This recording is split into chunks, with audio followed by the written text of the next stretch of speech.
Hello friends, unique commerce अकॅडमीच्या online लेक्चरमध्ये तुमचं पुन्हा एकदा स्वागत आहे. मित्रांनो, आपण आजच्या व्हिडिओमध्ये आपला जो काही सब्जेक्ट आहे बुक कीपिंग अँड अकाउंटन्सी, त्यामधील आपला जो चॅप्टर सेकंड आहे meaning and fundamental of double entry book keeping, या चॅप्टरमधील नेक्स्ट पॉईंटला सुरुवात करतात. पण त्याआधी मित्रांनो, तुम्हाला छोटीशी विनंती आहे, तुम्ही जर चॅनलला नवीन असाल तर चॅनलला सबस्क्राईब करायला विसरू नका, बेल आयकॉनला प्रेस करायला विसरू नका, जेणेकरून येणाऱ्या व्हिडिओची नोटिफिकेशन तुम्हाला आधी बघता येईल.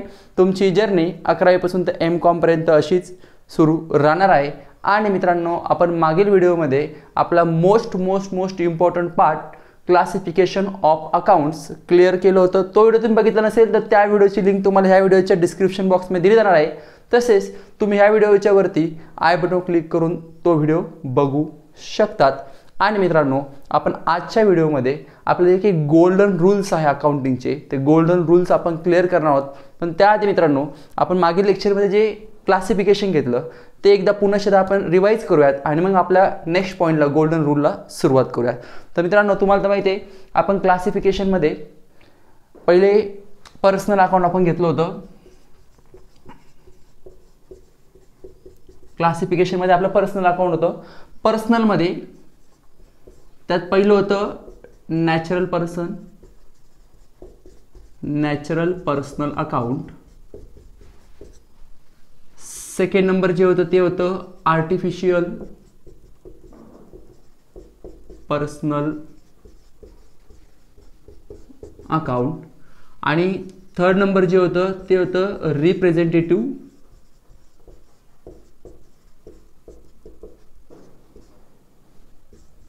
Personal account. मुलांना, आपण पर्सनल अकाउंटमध्ये तीन त्याचे सब पार्ट घेतले होते, sub types: natural personal account, artificial personal account आणि रिप्रेझेंटेटिव्ह पर्सनल अकाउंट. त्यानंतर आपण दुसरं घेतलं होतं ते म्हणजे इम्पर्सनल अकाउंट. इम्पर्सनल अकाउंटमध्ये आपण त्याच्यामध्ये फर्स्ट घेतलं होतं इम्पर्सनलमध्ये ते होतं रिअल अकाउंट. आणि रिअल अकाउंटमध्ये आपण घेतलं होतं पहिलं होतं टँजिबल. आता ॲक्च्युली जे काही रिअल अकाउंट असतं हे प्रॉपर्टीचं अकाउंट असतं, म्हणजे टँजिबल ॲसेट्स. आपण लास्ट लेक्चरला एक्झाम्पल घेतो टँजिबल ॲसेट्स, पुढे मी अकाउंट घेतो. आणि त्याच्यामध्ये सेकंड घेतलं होतं intangible assets account. Intangible assets account.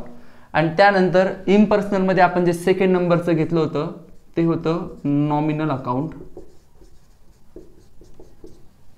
आता नॉमिनलमध्ये आपण पहिलं घेतलं होतं ते घेतलं होतं एक्सपेन्सेस अँड लॉसेस आणि सेकंड इन्कम्स अँड गेन्स. आता मित्रांनो, तुम्हाला एक पहिली गोष्ट क्लिअर करायची. आपण ज्यावेळेस सेकंड नंबरच्या चॅप्टरला सुरुवात केली होती त्यावेळेस आपल्या चॅप्टरचं नावच काय आहे? Double entry book keeping. म्हणजे तुम्हाला एक तर माहिती आहे, डबल एंट्री ही सायंटिफिक मेथड आहे, म्हणजे शास्त्रशुद्ध पद्धत आहे. आणि तुम्हाला हेही माहिती आहे, जर आपण आपल्या बिझनेसमध्ये, आपल्या व्यवसायामध्ये शास्त्रशुद्ध पद्धतीने जर आपल्या व्यवहाराची नोंद ठेवली तर नक्कीच आपला व्यवसाय पण चांगला चालेल आणि त्या व्यवसायाला अधिकाधिक प्रमाणात काय मिळेल?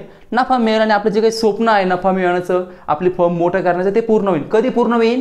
जेव्हा तुम्ही तुमच्या संस्थेमध्ये डबल एंट्री सिस्टीम यूज कराल, तुमच्या बिझनेसमध्ये डबल एंट्री सिस्टीम यूज कराल तेव्हाच. मग तुम्हाला एकदा आपण डबल एंट्रीमध्ये क्लिअर केलं की डबल एंट्रीमध्ये पहिलं असतं ते म्हणजे डेबिट. पहिला इफेक्ट असतो डेबिटचा, दुसरा इफेक्ट कशाचा असतो? क्रेडिटचा. तुम्हाला हे पहिले क्लिअर पाहिजे. जर फर्स्ट डेबिट असेल तर सेकंड क्रेडिट, हे तुम्हाला फिक्स क्लिअर पाहिजे. जर फर्स्ट क्रेडिट असेल तर सेकंड डेबिट. एक डेबिट असतो आणि एक क्रेडिट असतो, हे पहिले क्लिअर करून ठेवायचं की दोन इफेक्ट आपल्याला द्यायचे असतात. कोणत्या पद्धतीने? जी काय आपली सायंटिफिक मेथड, त्यामध्ये आपण ड्युएल इफेक्ट, डबल म्हणजे दोन, तुम्हाला हे क्लिअर आहे, डबल इफेक्ट देत असतो.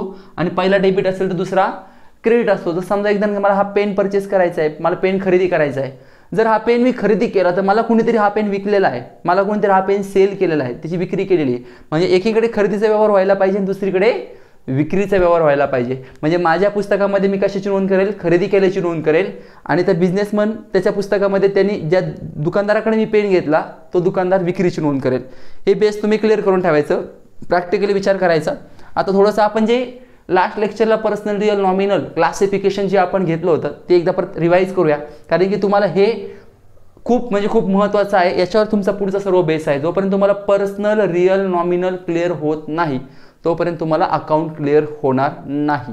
तर आता एक तर आपण इथे घेतलं होतं पर्सनल, इम्पर्सनल, आपण अशा पद्धतीने घेतलं होतं. पण ज्यावेळेस आपल्याला क्लासिफिकेशन म्हणजे ज्यावेळेस आपण प्रॅक्टिकल प्रॉब्लेम घेणार, आपल्याला ज्यावेळेस प्रॅक्टिकल प्रॉब्लेममध्ये क्लासिफाय करायचं आहे, तर क्लासिफाय करताना आपल्याकडे हे 1 नंबर आपण याला देतो पर्सनल अकाउंटला, आपल्याकडे हे 2 नंबरला असतं ते म्हणजे रिअल अकाउंट, आणि 3 नंबरला असतं ते म्हणजे नॉमिनल अकाउंट.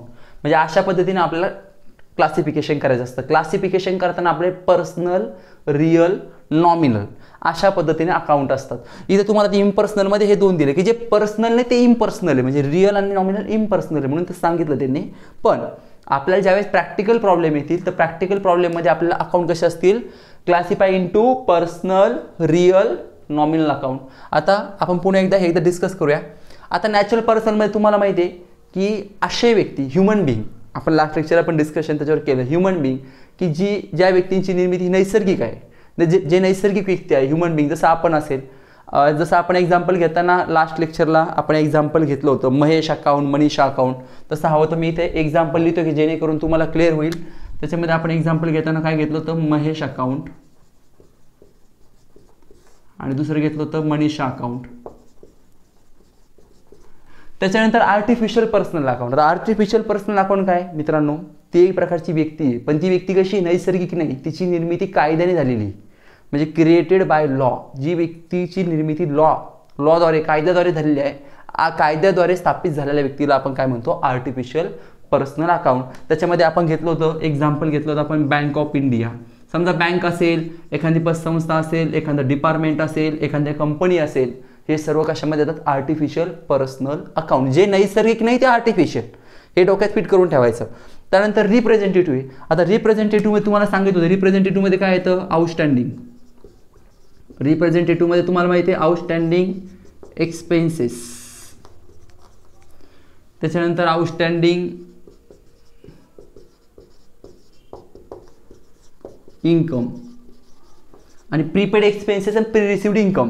अजून प्रीपेडला तर माझ्याकडे जागा नाही, पण मी ओरली सांगतोय. प्रीपेड एक्सपेन्स आणि प्री रिसिव्ड इन्कम म्हणजे 4 बॅलन्स येतात. पुन्हा इथं सांगतोय, पहिला येतो आउटस्टँडिंग एक्सपेन्सेस, दुसरा असतो आउटस्टँडिंग इन्कम, तिसरा असतो प्रीपेड एक्सपेन्सेस, आणि चौथा बॅलन्स होतो प्री रिसिव्ड इन्कम. हे 4 बॅलन्स डोळे झाकून कुठे पाठवायचे, पर्सनललाच. हे पर्सनलचेच सब पार्ट आहे, हे 3 जे पार्ट आहे हे पर्सनलचेच आहे. तुम्हाला ज्या वेळेस क्लासिफाय इनटू पर्सनल येईल, ह्यापैकी म्हणजे नैसर्गिक व्यक्ती असेल, कायद्याने निर्मित केलेली व्यक्ती असेल, किंवा आउटस्टँडिंग प्रीपेड असेल, यापैकी तुमच्या प्रॉब्लेममध्ये काही जरी असलं तर पाठवताना डोळे बंद करून कुठे पाठवायचं, पर्सनललाच पाठवायचं. या 3 पैकी, कारण पर्सनलचे हे 3 भाग आहे, पर्सनलमधले 3 भाग आहे, नॅचरल, आर्टिफिशियल अँड रिप्रेझेंटेटिव्ह. त्यानंतर सेकंड नंबर इम्पर्सनल. तर इम्पर्सनलमध्ये रिअल अकाउंट आहे. तुम्हाला मी सांगितलं होतं की रिअल अकाउंट जे असतं हे अकाउंट कशाचं असतं, प्रॉपर्टी, म्हणजे याच्यामध्ये प्रॉपर्टीज वगैरे येतात, ॲसेट येतात. आता बघा टँजिबल ॲसेट. आता टँजिबल ॲसेट म्हणजे जे आपल्याला डोळ्याने दिसतात, जे आपल्याला डोळ्याने दिसतात त्यांना आपण काय म्हणतो, टँजिबल. तसं त्याच्यामध्ये टँजिबलमध्ये आपण बघितलं होतं की त्याच्यामध्ये फर्निचर होतं, फर्निचर, कॅश, कॉम्प्युटर वगैरे भरपूर अशा ॲसेट आहे, मशिनरी आहे, बिल्डिंग आहे, जे आपल्याला डोळ्याने दिसतात, ही ॲसेट आहे, दिसते, त्याला आपण म्हणतो टँजिबल. आणि इनटँजिबल जे आपल्याला डोळ्याने दिसत नाही, त्याच्यामध्ये आपण लास्ट लेक्चर डिस्कशन केलं होतं. त्याच्यामध्ये आपली ॲसेट कोणती होती, गुडविल, त्यानंतर पेटेंट्स. हे एक्झाम्पल्स आहे आपल्या ॲसेटचे की जे आपण लास्ट लेक्चरला घेतलेले आहे. फक्त आपण रिवाईज करतोय की पुन्हा एकदा आपलं ते क्लिअर व्हायला पाहिजे. त्यानंतर नॉमिनल अकाउंट. आता नॉमिनल अकाउंटमध्ये पहिलं होतं एक्सपेन्सेस अँड लॉसेस. आता एक्सपेन्सेसमध्ये तुम्हाला मी लास्ट लेक्चरला सांगितलं होतं, त्याच्यामध्ये एक्सपेन्सेसमध्ये काय येतं, सॅलरी येतं. त्याच्यानंतर तुम्ही रेंट वगैरे पेड केलं असेल तर रेंट पेड येतं, रेंट, सॅलरी. त्याच्यानंतर परचेस म्हणजे खरेदी करणे, खरेदी केल्यावर पैसे आपले खर्च होणार आहे, परचेससुद्धा एक्सपेन्सेस अँड लॉसेसमध्ये येतं. आणि त्यानंतर incomes and gains. Income and गेन्समध्ये पहिलं असतं सेल्समधून पैसे आपल्याला मिळणार आहे. त्याच्यानंतर डिस्काउंट रिसिव्ड असेल की डिस्काउंट आपल्याला सप्लायरकडून मिळालेला असेल, तो डिस्काउंटसुद्धा कशामध्ये येतो, इन्कम्स अँड गेन्समध्ये. किंवा तुम्हाला रेंट रिसिव्ड असेल, रेंट तुम्हाला मिळालेलं असेल, तुम्ही कुठेतरी कोणाला तरी भाडेतत्वावर काही दिलेलं असेल त्याचं तुम्हाला रेंट मिळालेलं असेल, तर हे सगळं कशामध्ये येतं, इन्कम्स अँड गेन्स. तर अशा पद्धतीने मित्रांनो क्लासिफिकेशन होतं. तुम्हाला क्लासिफिकेशनमध्ये डाऊट नसेलच, असेल तर तुम्ही कमेंट बॉक्समध्ये कमेंट करा, तुमचा डाऊट क्लिअर केला जाईल. हे आपलं क्लासिफिकेशन होतं आणि हे तुम्हाला इम्पॉर्टंट आहे. जोपर्यंत तुम्हाला क्लासिफिकेशन क्लिअर होत नाही तोपर्यंत तुम्हाला अकाउंटच्या ट्रीटमेंटचे पुढचे प्रॉब्लेम्स क्लिअर होणार नाही. आता लक्षात ठेवा की आपल्याला हे पर्सनल इम्पर्सनल दोन मुख्य होते, पण आपल्याला क्लासिफाय करताना 3 पार्ट येतात. पहिला येतो पर्सनल, दुसरा येतो रिअल आणि तिसरा येतो नॉमिनल. म्हणजे आपल्याला क्लासिफाय करताना कोणते 3 अकाउंट असतात मी ते लिहून देतो. लिहून ठेवा पर्सनल अकाउंट, रिअल अकाउंट आणि नॉमिनल अकाउंट. क्लासिफिकेशन करताना या 3 अकाउंटमध्ये तुम्हाला क्लासिफाय करावं लागतं. Personal, real, nominal. आता तुम्हाला लक्षात आलं पर्सनलमध्ये कोण येतं? नैसर्गिक व्यक्ती, कायदेशीर व्यक्ती आणि आउटस्टँडिंग प्रीपेड हे पर्सनलमध्ये येतं. रिअलमध्ये कोण येतं? ॲसेट्स, टँजिबल, इनटँजिबल, ज्या आपल्याला डोळ्याने दिसतात त्या, ज्या डोळ्याने दिसत नाही त्या पण, ह्या कशामध्ये येतात? रिअलमध्ये. आणि नॉमिनलमध्ये कोण येतं? सर्व आपले बिझनेसचे खर्च, सर्व आपल्या बिझनेसचे मिळणारे इन्कम, आपल्या बिझनेसमध्ये होणारे तोटे, लॉस आणि आपल्या बिझनेसला मिळणारा प्रॉफिट किंवा आपल्या बिझनेसची गेन्स, तर आपण प्रॉफिट म्हणतो, मिळणारा नफा, हे सर्व काही कशामध्ये येतं? नॉमिनल अकाउंटमध्ये. तर अशा पद्धतीने आपण एक जे काही अकाउंट्स होते ते रिवाईज केले. आता आपण आपल्या मेन पार्टकडे येऊया. आपल्या मेन पार्टचं नाव काय आहे? Golden rules of accounting. लगेच आपण कंटिन्यू गोल्डन रूल जे आहे ते क्लिअर करूयात.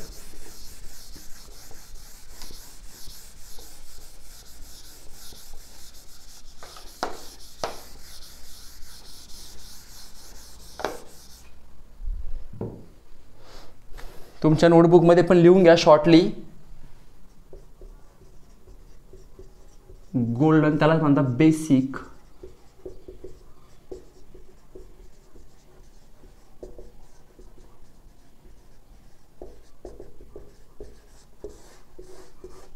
Golden oblique basic rules of accounting.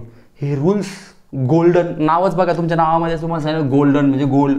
आता तुम्हाला सध्या गोल्डचा रेट माहिती, त्याच्यामुळे तुम्हाला गोल्डनचं महत्त्व नक्कीच माहीत असेल. त्यांनी नाव गोल्डन दिले म्हणजे हे याला व्हेरी IMP करून ठेवायचं, डोळे झाकून पाठच करून ठेवायचे. सिंपल आहे खूप. 2-3 दिवस प्रॅक्टिस केली का पाठ होऊन जाईल. 2 ते 4 वहीचं फक्त त्याच्यामध्ये विश्लेषण आहे, फार काही मोठं नाही याच्यामध्ये. आता बघा golden audit basic rules of अकाउंटिंगमध्ये पहिलं आपण त्याच्यामध्ये आपलं पहिलं अकाउंट कोणतं येतं? आता याला क्लासिफिकेशनचा बेस असतो. तुमचं क्लासिफिकेशन जर क्लिअर असेल तर तुम्हाला गोल्डन ऑडिट बेसिक रूल समजणार आहे. मग क्लासिफिकेशनमध्ये पहिलं कोणतं अकाउंट येतं? पर्सनल. आता तुम्हाला माहिती आहे पर्सनल अकाउंटमध्ये किंवा आपल्या डबल एंट्री सिस्टीममध्ये 2 आपल्याला इफेक्ट द्यायचे असतात. फर्स्ट असतो डेबिट, सेकंड असतो क्रेडिट. मग इथे मी फर्स्ट घेतो डेबिट आणि सेकंड घेतो क्रेडिट. आता पर्सनल अकाउंटचं डेबिट, पर्सनल अकाउंटचं डेबिट असतं द रिसिव्हर आणि क्रेडिट असतं द गिव्हर. पहिले लिहून घेऊ मग आपण ते समजून घेऊयात. त्याच्यानंतर सेकंड आपला अकाउंट आहे रिअल अकाउंट. तर रिअलमध्ये रिअलचं जे काही फर्स्ट डेबिट आहे ते असतं what comes in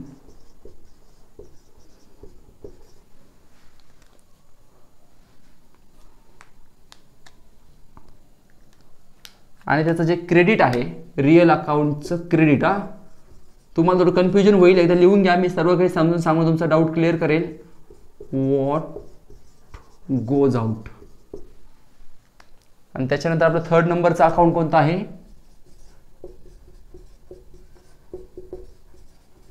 nominal account. Nominal अकाउंटचं डेबिट सांगतं आपल्याला debit all expenses and losses. नॉमिनलचं डेबिट काय? All expenses and losses. आणि नॉमिनलचं credit all incomes and gains. मित्रांनो हे आपले गोल्डन रूल आहे. आता आपण समजून घेऊया काय. एकदम सिंपल आहे. तुम्हाला क्लासिफाय जर क्लिअर असेल ना ऑटोमॅटिक तुम्हाला क्लिअर होणार. आता सांगतो मी तुम्हाला. बघा पहिलं पर्सनल अकाउंट आहे. तुम्हाला पर्सनल क्लिअर आहे. पर्सनलमध्ये कोण येतं? Natural personal, artificial personal, representative. म्हणजे त्याच्यामध्ये व्यक्ती येतात. कोणत्या व्यक्ती? नैसर्गिक व्यक्ती, कायद्याने निर्मित झालेल्या व्यक्ती आणि आउटस्टँडिंग प्रीपेड. तर बघा पहिले डेबिटमध्ये काय? The receiver. Debit the receiver. Receiver म्हणजे घेणारा. त्याचं एक मिनिंग पण तुमच्या नोटबुकमध्ये असू द्या. रिसिव्हर म्हणजे कोण असतो? घेणारा. आणि गिव्हर म्हणजे देणारा. हे तुमच्या नोटबुकमध्ये असू द्या की तुम्हाला त्याचं मीन क्लिअर आला पाहिजे. आता एक्झाम्पल घ्या, डेबिट द रिसिव्हर, म्हणजे जर एखादा पर्सन जर रिसिव्ह करणार असेल, काही त्याला घेणारा असेल, तर तो कुठे यायला पाहिजे, डेबिटला यायला पाहिजे. जर एखाद्या पर्सनला व्यक्तीला जर काही मिळणार असेल, व्यक्ती काही घेत असेल, तर व्यक्ती कुठे यायला पाहिजे, डेबिटला. आणि जो व्यक्ती देणारा असतो, जो व्यक्ती देणारा असेल तो व्यक्ती कुठे यायला पाहिजे, क्रेडिटला. म्हणजे घेणारा व्यक्ती कुठं पाहिजे आपल्याला, डेबिटला, आणि देणारा व्यक्ती क्रेडिटला. आता मी उदाहरण सांगतो तुम्हाला एक. मला माझ्या घरच्यांनी सांगितलं 5,000 रुपये माझ्याकडे दिले. किती पैसे दिले माझ्याकडे, 5,000 रुपये. आणि हे 5,000 मला बँकेमध्ये जाऊन भरायला सांगितले, की माझ्या बँक अकाउंटमध्ये 5,000 रुपये भरायला सांगितलं. तुम्हाला बँक अकाउंट प्रत्येकाला माहीत असतं, आपल्या बँकेत खातं असतं, बँकेत आपण पैसे भरतो. मला सांगा, बँकेत पैसे मला भरायला लावले, मला काय करायला लावलं, बँकेत पैसे भरायला लावले.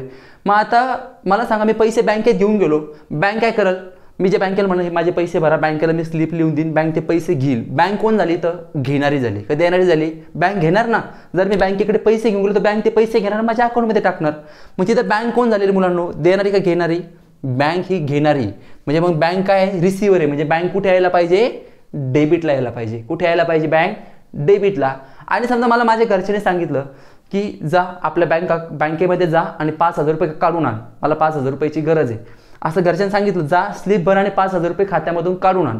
आता मी 5,000 रुपये म्हणजे बँकेमध्ये काढण्यासाठी गेलो, तर बँक काय करणार आहे, मला पैसे देणार आहे. मी स्लिप भरेल, बँकेत क्लर्ककडे जमा करेल, आणि तो कॅशियर काय करेल, सर हे घ्या तुमचे 5,000 रुपये, मला 5,000 रुपये देणार.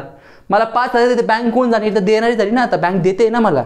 मग बँक कुठे यायला पाहिजे, क्रेडिटला यायला पाहिजे. म्हणजे ज्या वेळेस ती व्यक्ती म्हणजे बँक असेल किंवा व्यक्ती असेल, हे जर घेत असेल, घेणारी असेल तर कुठे यायला पाहिजे, डेबिटला. आणि देणारी असेल तर कुठे यायला पाहिजे, क्रेडिटला. हे डोक्यात फिट करून ठेवा. जोपर्यंत तुम्ही हे रूल पाठ करत नाही तोपर्यंत तुम्हाला ते क्लिअर होणार नाही. याच्यासाठी तुम्हाला पर्सनल अकाउंटचा बेस असतो, पर्सनल रिअल नॉमिनलचा.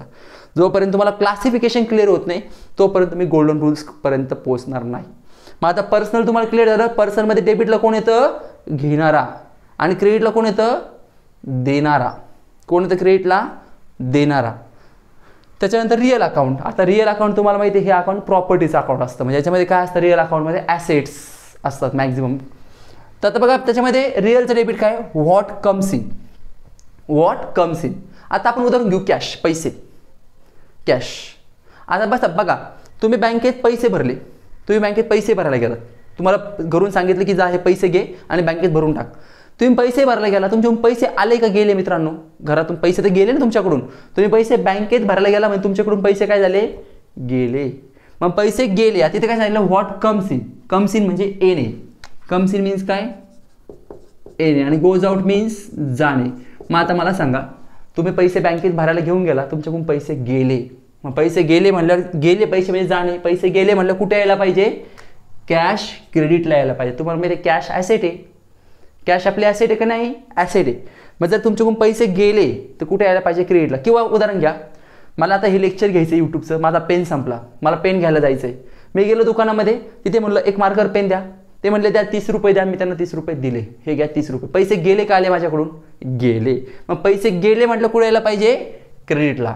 आणि समजा उदाहरण घ्या की तुम्हाला घरच्यांनी सांगितलं जा बँकेत जा आणि पैसे काढून आण 5,000 रुपये. मग पैसे काढून आणून तुम्ही गेले पैसे, तर पैसे तुमच्याकडे येणार आहे बँकेतून, बँक तुम्हाला पैसे देणार आहे, तुमच्याकडे तुम्ही पैसे घेणार आहे. मग तुम्ही आता पैसे घेणार आहे म्हणजे पैसे तुमच्याकडे येणार आहे, म्हणजे काय होणार आहे, पैसे कम्स इन होणार आहे.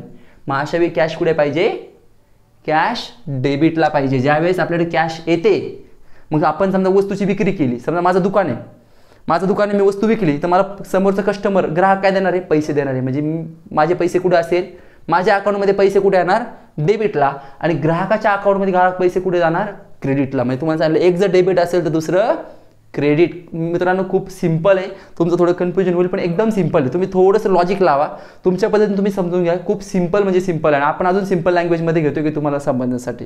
तर आता क्लिअर झालं, रिअलमध्ये ॲसेट आहे. अशी कोणती ॲसेट, ॲसेट गेली तर कुठे यायला पाहिजे, क्रेडिटला. आणि ॲसेट आली आपल्याकडे तर कुठे यायला पाहिजे, डेबिटला.